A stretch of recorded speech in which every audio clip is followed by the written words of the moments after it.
Now, I know I'm not the only one who's noticed the strange and rapid nature of Charli D'Amelio and other TikTokers' success, but this video will be focusing around Charli D'Amelio in particular and her career because I think she embodies the perfect example of how someone can get lucky and can get handed amazing opportunities because of it.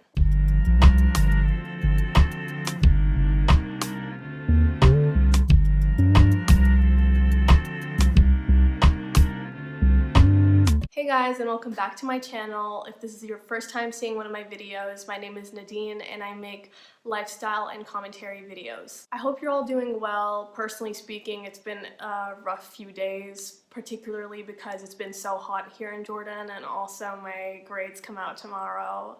So I'm really anxious. So I'm making this video today because I'm very intrigued by this TikTok star phenomenon.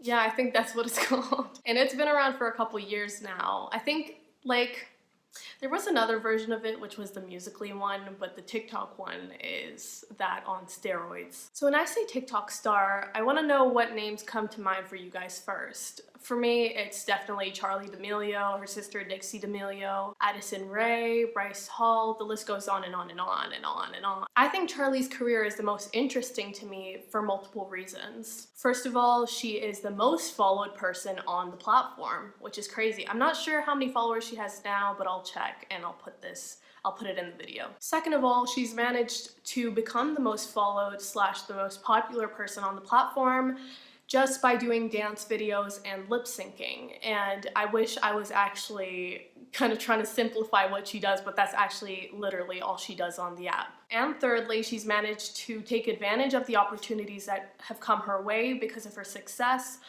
all before the age of 18. While all that is very impressive, I do want to dissect Charli's career and figure out just how and why doing dances and lip sync videos have gotten her as far as they have. If you guys enjoyed today's video, please make sure to give it a thumbs up, subscribe to my channel, comment if you have any ideas for the future, and follow my socials. They'll be linked in the description box below.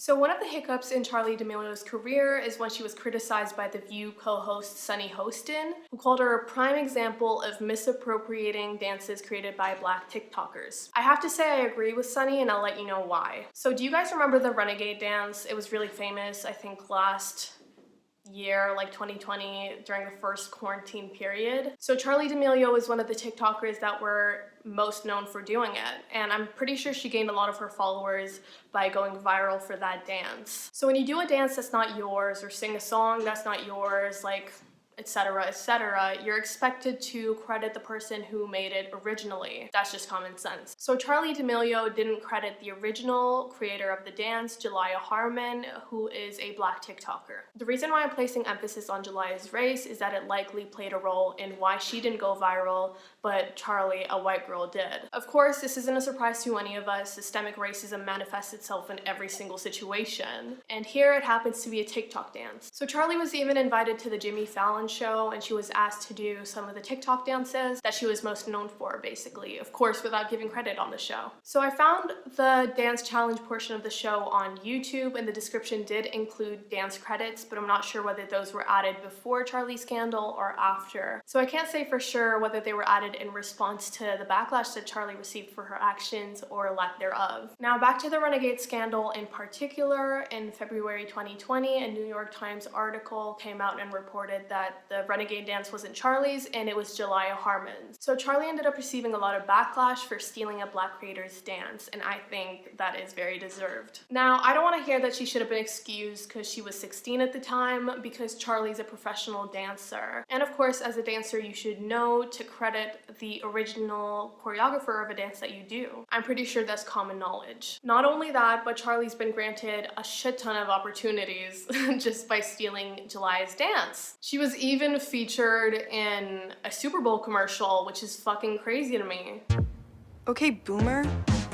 The fact that Charli pretty much got away with stealing a Black creator's dance, and she still has a career that's based off the fact that she stole the dance, kind of is a perfect example of white privilege. It was only after Charli received backlash for stealing Jelaya's dance that she ended up giving Jelaya the credit that she deserved. The two TikTokers collaborated at an NBA All-Star game in 2020 and did the Renegade dance there. Side note, Charli's Renegade that she went viral for is a very, very, very simplified version of July's one, and she still managed to get famous just by doing that simple dance. Like, I can't, it enrages me.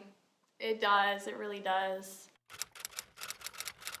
So although I think this is a smaller scandal compared to the first one that I included in this video, I think it adds to kind of my perspective as to why I don't know how and why people like Charli get famous. So basically, to give you guys some context, on November 16th, 2020, a YouTube video was posted on Charli's family YouTube channel in which she was complaining about not hitting 100 million followers, yeah. Because imagine if I hit 100 mil a year after hitting a mil. Even number. Well, by the way, in that same video, Dixie was being pretty rude to their chef. Dixie is Charli's sister, and if you want me to make a video, like a similar video about Dixie, I could do that, so you should probably comment that down below so I know. So many people characterize Charli's behavior as entitled and ungrateful, and at first glance, I totally agree. Most people Charli's age have like 1 in a billion chance of gaining half as much success as she does. So the fact that she was complaining about not hitting 100 million followers when she already had like 99 million at the time seems pretty annoying. I think it's one thing complaining in private about wanting to hit 100 million and not being able to at the time, but kind of announcing it on a family YouTube channel that has a ton of subscribers comes across as greedy and ungrateful, especially given the fact that she's just famous for stealing dances. So this whole situation led Charli to losing around 100? Oh my god, no. So this whole situation led Charli to losing around 1 million followers, which if I was following Charli, I might have done the same had I not kind of looked into the situation a little bit more. So Charli went on a live stream and explained that the whole situation was just a misunderstanding and that she never meant to come across as ungrateful. the other thing was when I had said about the followers thing, I genuinely just thought it would be so cool to hit a huge milestone a year after hitting another milestone. I never meant for you guys to make it seem like you were numbers or did not mean anything, and I definitely tried to like just explain to James, like, dude, that would be so cool to like hit one milestone after a year after hitting another milestone. And I don't want you guys to think that I don't care or think that I think you guys are numbers. I was also extremely excited because I do have something really amazing that's going to help out a lot of people. Like, it's going to help you guys, and that's why I was so excited. It's like, so Charli said that the whole situation was blown out of proportion and that people are gonna have their own opinions anyway, which I do agree. People should reserve the right to stop supporting Charli whenever they want. But this is where Charli loses me. She says that people who stopped supporting her after that weren't gonna be there for her in the long run anyway. You just completely disregarded your supporters, like, support, basically. She did eventually apologize, and she explained that she never meant to hurt anyone. Charli began receiving abuse and hate on social media because of the whole situation. Charli reported that people were leaving her abusive and violent comments. According to Def Noodles, Charli received death threats and people telling her to kill herself, and that she explained that she only wanted to hit 100 million followers because she had a surprise for her fans. Personally, I'm 100% against sending people hate or death threats or telling people to kill themselves under any circumstance. No matter whether her intentions at the time were clear or not, no one deserves to get that sort of hate. We do need to remember that Charli is a child, and no child deserves to be hated on like that.